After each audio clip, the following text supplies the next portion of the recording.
अलीगढ़ में दामाद संग भागी सास वापस तो आ गई, लेकिन सास की जिद ने अब दो परिवारों की जिंदगी को पूरी तरह से उजाड़ दिया है।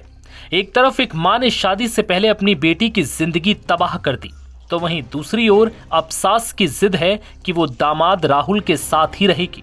गुरुवार को मटराक थाने में उसके दो बेटों में 7 वर्षीय छोटा बेटा मां से लिपट कर रोने लगा, लेकिन मां फिर भी नहीं पिघली। मां अपनी जिद पर अड़ी रही और घर वालों से साफ कह दिया कि उसका अब इस परिवार से कोई लेना देना नहीं है, वो तो अब सिर्फ राहुल के साथ रहेगी।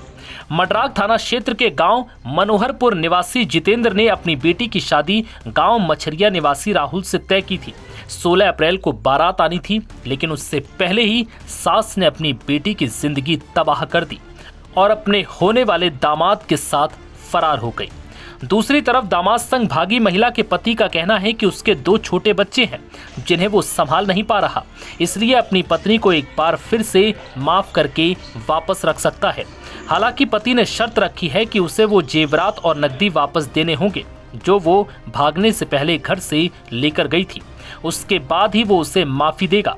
ये नकदी और जेवरात उसने मेहनत कर बेटी की शादी के लिए जुटाए थे। युवक का परिवार पहले से ही उसे बेदखल करने का फरमान सुना चुका है, इसलिए गुरुवार को युवक का परिवार थाने नहीं आया। युवक मटराक पुलिस की हिरासत में रहा। इस मामले में बेटी गुरुवार को थाने नहीं आई, वो अपनी मां को देखना तक नहीं चाहती। उसका यही कहना था कि जिस मां ने उसकी शादी तोड़वा दी, उससे अब वो रिश्ता नहीं रखेगी। दरअसल बीते 6 अप्रैल को गांव मछरिया नगला निवासी राहुल थाना मटराक क्षेत्र के एक गांव निवासी अपनी होने वाली सास अनीता उर्फ सपना को लेकर फरार हो गया था। बुधवार को करीब 2 बजे अपनी सास को लेकर वो दादो थाने पहुंचा। इस पर दादो पुलिस ने थाना मटराक पुलिस को सूचना दी। दोनों से पूछताछ की गई। अब दोनों ही एक दूसरे से अलग होने को तैयार नहीं। बुधवार को सपना ने अपने होने वाले दामाद के साथ दादो थाने में कहा कि वो दोनों अपनी मर्जी से गए थे, दोनों जीवन भर अब साथ भी रहेंगे और कोई उन्हें अलग नहीं कर सकता।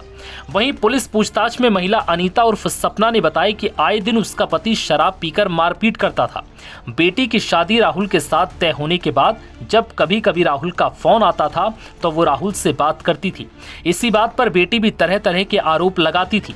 इसके बाद पति भी गाली गलौज करते हुए राहुल के साथ भाग जाने की धमकी देता था। वहीं जानकारी के मुताबिक राहुल के पास से मात्र 70 रुपए पुलिस को मिले हैं। उसके पास जितने पैसे थे वो खर्च हो गए। राहुल का कहना है कि हम दोनों लोग एक साथ रहेंगे, परिवार वाले अगर घर में नहीं रखते तो वो कहीं भी रहकर अपनी जिंदगी काटेंगे। सास अनीता ने भी राहुल के साथ अब जीवन बिताने की कसम खा ली है। नव भारत टाइम्स की रिपोर्ट।